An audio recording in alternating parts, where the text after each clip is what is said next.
आदाब। आकाशवाणी पटना से इलाकाई खबरों के उर्दू बुलेटिन के साथ मैं इकबाल अहमद।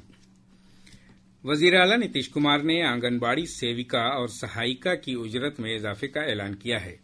एक सोशल मीडिया पोस्ट में जनाब कुमार ने कहा कि आंगनबाड़ी सेविका की उजरत 7,000 रुपये से बढ़ाकर 9,000 रुपये कर दी गई है।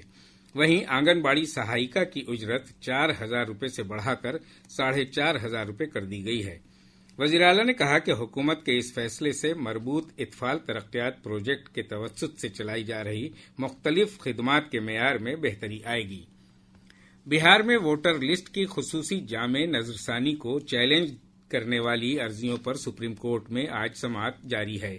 जस्टिस सूर्यकांत और जस्टिस जयमाल्या बागची की बेंच मामले की सुनवाई कर रही है।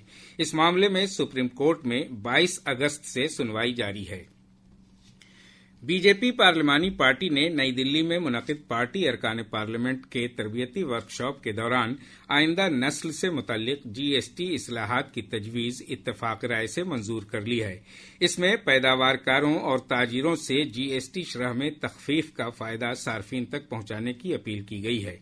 तजवीज़ में यह भी कहा गया है कि कीमत कम होने से मुतालबा बढ़ेगा और कारोबार व इक़्तिसादी निज़ाम को फ़रोग़ मिलेगा। तजवीज़ में यह भी जिक्र है कि माहाना जीएसटी जमा 2 लाख करोड़ रुपए तक पहुंचाना ज्यादा अमल आवरी और इक़्तिसादी निज़ाम के इस्तेहकाम की अलामत है। Bihar state road transport corporation की सभी बसों में अब ई टिकटिंग की सहूलत का आगाज हो गया है। वजीर आला नीतीश कुमार ने आज पटना में मुनक़िद एक प्रोग्राम में कॉरपोरेशन की सभी 1065 बसों में ई टिकटिंग सहूलत का इफ्तिताह किया। जनाब कुमार ने खवातीन के लिए वक्फ 80 गुलाबी बसों का इजरा भी किया। नायब सदर जमहूरिया के मनसब के लिए कल पोलिंग होगी।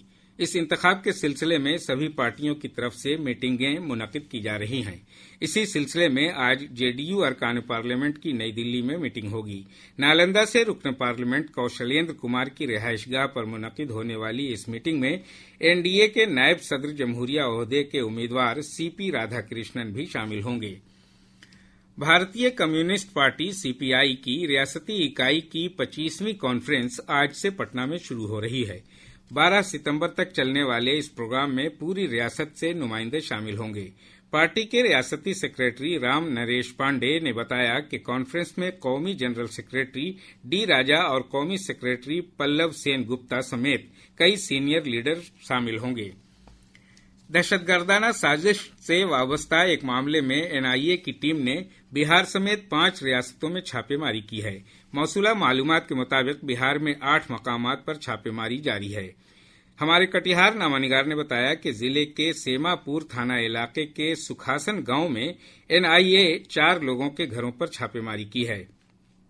इस मामले में इकबाल नामी एक शख्स को हिरासत में लिया गया है। तफसीली मालूमात का इंतजार है। सीनियर सहाफी संकर्षण ठाकुर का आज नई दिल्ली में इंतकाल हो गया। वो 63 वर्ष के थे। आबाई तौर पर पटना के रहने वाले संकर्षण ठाकुर ने कई रोजनामे और अखबारों की इदारत की। उनकी कई किताबें भी काफी मकबूल हुई हैं। उनके इंतकाल पर सहाफत के शोबे से वाबस्ता लोगों ने गहरे सदमे का इजहार किया है। रियासत में मौसम आमतौर पर खुश्क बना हुआ है। महकमा मौसमियात से मौसूला मालूमात के मुताबिक रियासत में मानसून के कमजोर पड़ने से बारिश में कमी आई है। गुज़श्ता 24 घंटों के दौरान हाजीपुर में सबसे ज्यादा 66.4 मिलीमीटर बारिश रिकॉर्ड की गई। मौसम पेशगोई में कहा गया है कि आज मगरबी चंपारण जिले में कुछ मकामात पर शदीद बारिश हो सकती है, जबकि रियासत के शिमाल और जुनूब मगरबी हिस्सों में तेज हवा के साथ बारिश का इम्कान है। इसके साथ ही आकाशवाणी पटना से इलाकाई खबरों का ये उर्दू बुलेटिन खत्म हुआ।